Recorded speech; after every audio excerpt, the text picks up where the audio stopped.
नमस्कार दोस्तों, GC learning point में एक बार फिर से आपका स्वागत है। दोस्तों, शब्द विचार के अंतर्गत आज हम लोग पढ़ेंगे कि प्रयोग या रूपांतर की दृष्टि से शब्द के कितने भेद हैं। तो प्रयोग या रूपांतर की दृष्टि से शब्द के दो भेद हैं। ठीक है, क्या क्या? तो पहला है हमारा विकारी शब्द और दूसरा है अविकारी शब्द। अब हम एक एक को देखते हैं और समझते हैं कि विकारी शब्द किसे कहते हैं और अविकारी शब्द किसे कहते हैं। तो पहला जो हमारा है विकारी शब्द। तो विकारी शब्द किसे कहते हैं? वे शब्द जिनका रूप बदलता है। ठीक है, इसको याद रखिएगा। वे शब्द जिनका रूप बदलता है उन्हें हम लोग विकारी शब्द कहते हैं। ठीक है, यानी जिसका रूप बदलता है, अर्थात जिन शब्दों में लिंग, वचन, कारक आदि के कारण कोई विकार या परिवर्तन होता है उसे हम लोग विकारी शब्द कहते हैं। ठीक है, इसको याद रखना है कि वे शब्द जिनका रूप बदलता है उसको हम लोग विकारी शब्द कहते हैं, या फिर जिन शब्दों में लिंग, वचन, कारक आदि के कारण कोई विकार या उसमें कोई परिवर्तन होता है उसको हम लोग विकारी शब्द कहते हैं। अब इसको हम लोग एग्जाम्पल से समझते हैं कि किस प्रकार इसमें विकार होता है। जैसे लड़का एक शब्द है, तो हमने यहाँ क्या कहा कि लिंग, वचन, कारक आदि के कारण उसमें विकार होता है। तो लिंग के कारण क्या विकार हुआ? इसका लड़का जो है पुल्लिंग था, तो इसका स्त्रीलिंग क्या हो गया? लड़की। ठीक है, वचन में क्या विकार होता है? लड़का जो है एक वचन है, इसका बहुवचन क्या हो जाएगा? लड़के। ठीक है, यानी एक ही शब्द लड़का जो है इसका स्त्रीलिंग लड़की हो गया और इसका बहुवचन रूप लड़के हो गया। उसी प्रकार कारक में भी विकार होता है। लड़का का हो गया लड़कों ने, लड़कों के लिए, कुछ भी हो सकता है। ठीक है, तो आप समझ गए किस प्रकार लिंग, वचन, कारक आदि का प्रभाव पड़ता है विकारी शब्द में। अब हम लोग देखते हैं कि विकारी शब्द कितने प्रकार के हैं। ठीक है, तो विकारी शब्द जो है वो 4 प्रकार के हैं। क्या क्या? संज्ञा, सर्वनाम, विशेषण और क्रिया। ठीक है, संज्ञा, सर्वनाम, विशेषण और क्रिया को ही हम लोग विकारी शब्द कहते हैं, क्योंकि इसमें विकार उत्पन्न होता है, लिंग, वचन, कारक आदि का प्रभाव पड़ता है और इसका रूप बदल जाता है। तो इसको भी थोड़ा हम एग्जाम्पल से समझ लें। जैसे कि ऊपर में हम बताए लड़का क्या था? पुल्लिंग था। ठीक है, लड़का संज्ञा भी है, संज्ञा का एग्जाम्पल ले रहे हैं हम। तो लड़का क्या संज्ञा है, लेकिन यहाँ पर लड़का क्या है? पुल्लिंग है। ठीक है, इसका जब स्त्रीलिंग हुआ तो क्या हो गया? लड़की हो गया। इसका बहुवचन रूप क्या हो गया? लड़के हो गया। और कारक में जो है लड़कों ने, उसी प्रकार लड़की के लिए लड़कियों ने। ठीक है, तो आप देख सकते हैं कि संज्ञा का जो है रूप परिवर्तन होता है, इसलिए ये विकारी शब्द है। नेक्स्ट है हमारा सर्वनाम। ठीक है, संज्ञा हो गया। नेक्स्ट हमारा क्या है? सर्वनाम। तो सर्वनाम जो है वह, मैं, हम, ये सब क्या है? सर्वनाम है। तो वह का भी रूप बदलता है, वह का वे हो जाता है, आपका जो है आपका हो जाता है, आपको हो जाता है, आपके लिए हो जाता है। मैं जो है एक वचन रूप है, इसका हम हो गया, मैंने हो गया। यानी सर्वनाम का भी हम देख रहे हैं कि रूप बदल रहा है। तो हमने बताया आपको कि जिसका रूप बदलता है उसको हम लोग विकारी शब्द कहते हैं, यानी जिसमें विकार उत्पन्न होता है। ठीक है, तीसरा हमारा था विशेषण। तो यहाँ पर जैसे हरा क्या रंग है, तो विशेषण हो गया। तो हरा का स्त्रीलिंग हो गया हरी, हरे। आप देख रहे हैं ना, हरा, हरी, हरे। हम लोग इसका रूप परिवर्तन करके लिखते हैं। अच्छा, ठीक है, वह अच्छा लड़का है। अगर लड़कियों के लिए कहें तो वह अच्छी लड़की है।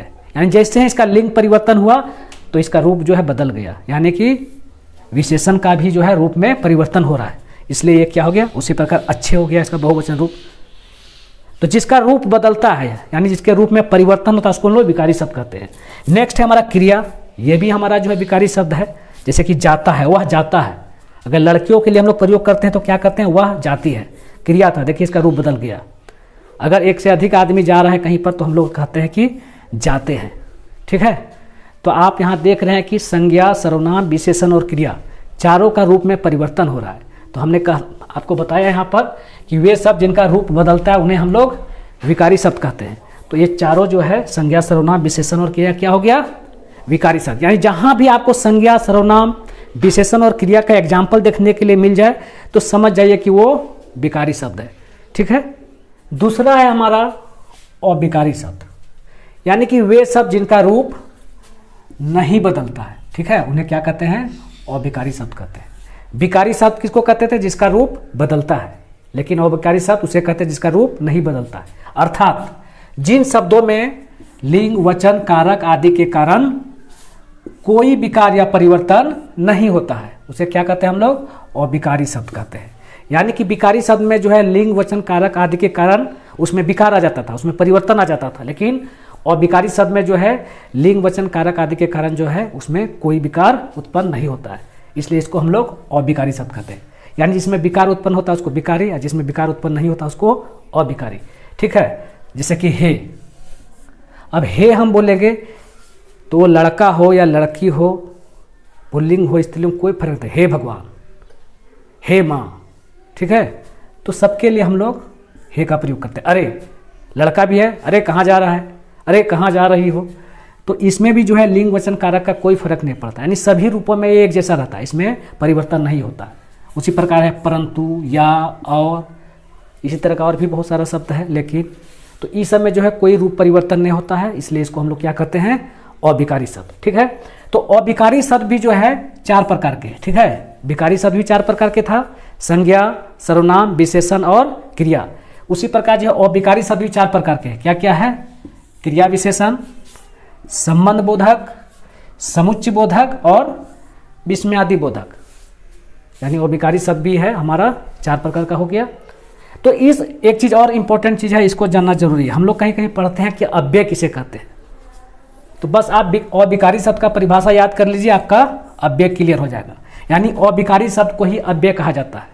जो परिभाषा हमने अविकारी शब्द का बताया, सेम परिभाषा अव्यय का होगा, क्योंकि अविकारी शब्द को ही हम लोग अव्यय कहते हैं। ठीक है, अब उपयुक्त शब्दों को ही वाक्य प्रयोग की दृष्टि से 8 प्रकार माना जाता है। वाक्य में जो है जितने भी शब्द है उसको 8 भागों में बांटा गया है। तो अंग्रेजी में इसी को हम लोग क्या कहते हैं, पार्ट्स ऑफ स्पीच। आप लोग इंग्लिश में पढ़े होंगे, इंग्लिश व्याकरण में, कि पार्ट्स ऑफ स्पीच क्या है। तो जितने भी शब्द है वाक्य में प्रयोग के दृष्टि से जो है शब्दों को 8 भागों में बांटा गया है। तो उनमें से प्रत्येक भाग को क्या कहा जाता है, पार्ट्स ऑफ स्पीच। वो क्या क्या है, जो अभी हमने बताया कि 4 गो विकारी, संज्ञा, सर्वनाम, विशेषण और क्रिया, ये विकारी हो गया।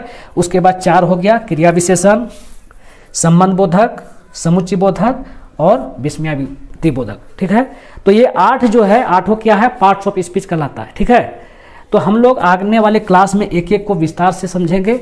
अभी हमने सिर्फ आपको विकारी और अविकारी के बारे में समझाने का प्रयास किया।